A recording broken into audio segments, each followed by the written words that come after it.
बरसात की वो रात रूह को कंपा देने वाली थी। राघव अपनी कार चला रहा था और प्रिया बगल वाली सीट पर सो रही थी।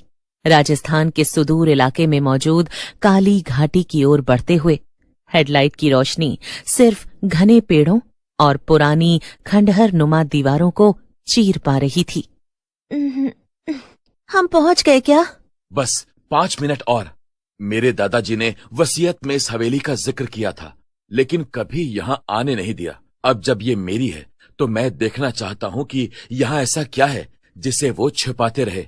जैसे ही कार हवेली के गेट के सामने रुकी, एक जोरदार बिजली कड़की। सामने खड़ी थी रक्त महल हवेली। इसे स्थानीय लोग इसी नाम से पुकारते थे। छोटे मालिक, आप आए तो सही, पर गलत वक्त पर आए हैं। काका, ये वक्त बेवक्त क्या लगा रखा है? हम थक गए हैं, बस कमरा दिखा दीजिए। ऊपर वाली मंजिल के आखिरी कमरे में मत जाना, वहाँ वो रहता है जिसने इस वंश को खत्म कर दिया। हर पुरानी हवेली की तरह यहाँ भी एक भूतिया कमरा है। लेकिन जैसे ही वो अंदर दाखिल हुए, हवा में एक अजीब सी गंध महसूस हुई। सड़ी हुई चमड़ी और पुरानी बंद पड़ी जगह की महक। रात के करीब 2 बज रहे थे। प्रिया गहरी नींद में थी, लेकिन राघव को नींद नहीं आ रही थी। उसे लगा जैसे फर्श के नीचे से कोई खुरचने की आवाज आ रही हो। वो टॉर्च लेकर बाहर निकला। आवाज उसे हवेली के पुस्तकालय की ओर ले गई। वहां एक भारी अलमारी के पीछे एक गुप्त दरवाजा था जो नीचे की ओर जाता था। राघव सीढ़ियां उतरकर तहखाने में पहुंचा। वहां का नजारा देखकर उसके रोंगटे खड़े हो गए। तहखाने के बीचों बीच एक बेदी बनी थी और उसके चारों ओर मानव हड्डियां बिखरी हुई थीं। और सबसे डरावनी चीज, एक नर कंकाल जो जंजीरों से दीवार पर बंधा हुआ था। उस कंकाल की खोपड़ी पर सिंदूर से कुछ चिन्ह बने हुए थे। तभी राघव को अपने पीछे किसी की मौजूदगी महसूस हुई। इसे मत छुओ राघव, ये तुम्हारी विरासत है। राघव पलटा। वहां कोई नहीं था, लेकिन जब उसने वापस कंकाल की ओर देखा तो उसे लगा कि कंकाल की खाली आंखों के गड्ढों में लाल रोशनी चमक रही है। अगले दिन प्रिया की तबीयत बिगड़ने लगी। राघव, हमें यहां से निकलना होगा।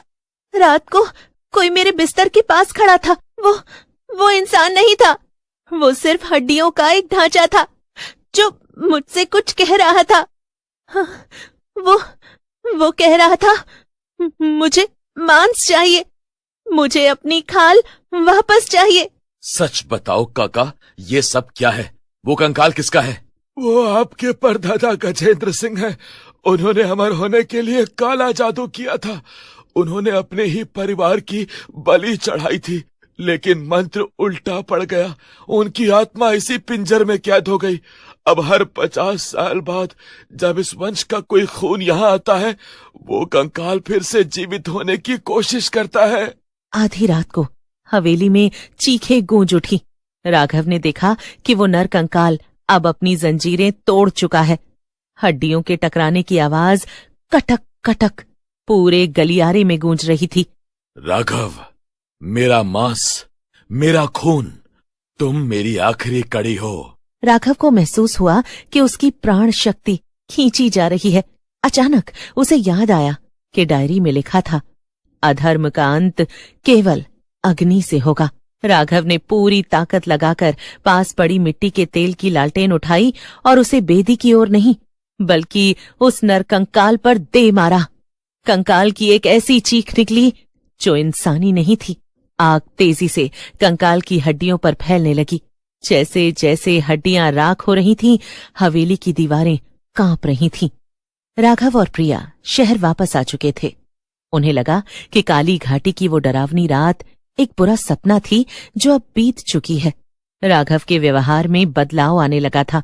उसे अब भूख ज्यादा लगती थी। एक रात प्रिया की आंख खुली तो उसने देखा कि राघव बिस्तर पर नहीं। वो उसे ढूंढते हुए किचन में गई। फिर वहां जो उसने देखा, उससे उसकी चीख निकल गई। राघव, ये तुम क्या कर रहे हो? फ्रिज से निकाला हुआ कच्चा मीट वो पागलों की तरह खा रहा था। फिर जैसे ही उसने गर्दन घुमाई, उसकी आंखें पूरी तरह सफेद हो चुकी थी। अभी तो शुरुआत है प्रिया, हड्डियां भरने के लिए मांस चाहिए होता है। प्रिया पीछे हटी और भागकर कमरे में जाकर उसने दरवाजा बंद कर लिया।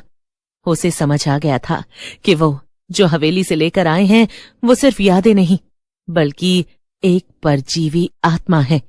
प्रिया ने अपने एक दोस्त के जरिए अघोरी बाबा रुद्र से संपर्क किया। बेटी, इस घर में मौत की गंध आ रही है। वो जो सालों से भूखा था, अब उसे एक जवान जिस्म मिल गया है। ये गजेंद्र सिंह का रक्त ऋण है। उसने अपनी मौत के वक्त शैतान से सौदा किया था कि वो अपने ही वंशज के शरीर में दोबारा जन्म लेगा। उस निशान का मतलब है कि राघव के शरीर के अंदर धीरे धीरे हड्डियां बदल रही हैं। उसका ढांचा अब नरकंकाल का रूप ले रहा है। तभी बेडरूम का दरवाजा अपने आप खुल गया। राघव, या जो अब राघव के अंदर था, बाहर आया। बाबा ने अपने झोले से अभिमंत्रित राख निकाली और राघव के चारों ओर एक घेरा बना दिया। राघव तड़पने लगा। उसके मुंह से काले रंग का धुआं निकलने लगा। प्रिया, तुम्हें उस हवेली की मिट्टी और राघव के खून की एक बूंद को मिलाकर इस दिए में डालना होगा, तभी ये जुड़ाव टूटेगा। प्रिया के पास समय कम था। उसने उस पुरानी पोटली से मिट्टी निकाली जो वो अनजाने में हवेली से ले आई थी। फिर जैसे ही उसने दिया जलाया, राघव का शरीर हवा में ऊपर उठने लगा। एक भयानक चीख गूंजी। राघव जमीन पर गिर पड़ा। वो बेहोश था लेकिन जीवित था। कुछ हफ्तों के बाद राघव ठीक हो गया। वो और प्रिया एक नए शहर में शिफ्ट हो गए। एक शाम राघव बाथरूम में आईने के सामने खड़ा था। तभी उसने आईने में देखा कि उसकी मुस्कुराहट आईने वाले प्रतिबिंब से मेल नहीं खा रही थी।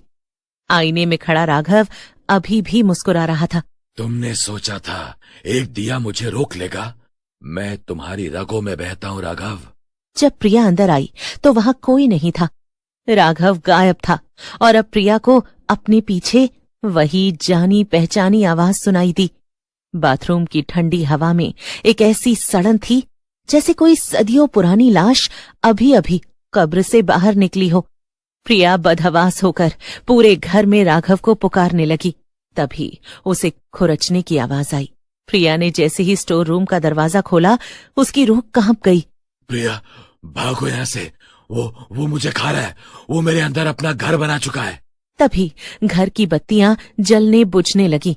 बाबा रुद्र, जो अभी घर से ज्यादा दूर नहीं गए थे, खतरे को भांपकर वापस आ पहुंचे।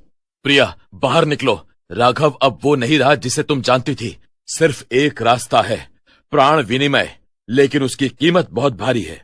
गजेंद्र सिंह को एक ऐसा शरीर चाहिए जो स्वेच्छा से उसे स्वीकार करे। वो राघव के शरीर को इसलिए मार रहा है क्योंकि राघव की आत्मा उसे रोक रही है। तभी राघव के शरीर से वो कंकाल पूरी तरह बाहर निकलने लगा। गजेंद्र सिंह का नरकंकाल अब साक्षात उनके सामने खड़ा था। नरकंकाल की नजर प्रिया पर पड़ी, जो गजेंद्र सिंह के खानदान की बहू थी। लेकिन तभी जमीन पर पड़े घायल राघव ने अपनी आखिरी ताकत जुटाई। उसने पास ही पड़ा बाबा रुद्र का त्रिशूल उठा लिया। राघव ने वो त्रिशूल अपने ही सीने के पार कर दिया। लेकिन ये साधारण प्रहार नहीं था। राघव ने अपना खून उस नरकंकाल पर छिड़क दिया। जैसे ही राघव के प्राण बाहर निकले, वो नरकंकाल भी राख में बदलने लगा, क्योंकि उसका अस्तित्व राघव के जीवित रहने पर ही टिका था। कमरे में सन्नाटा छा गया। महीनों बीत गए। प्रिया अब उस शहर से दूर एक छोटे से गांव में रहती थी। उसे उम्मीद थी कि राघव का अंश अब उसके साथ है, जिसके सहारे वो अपनी जिंदगी गुजार सकेगी।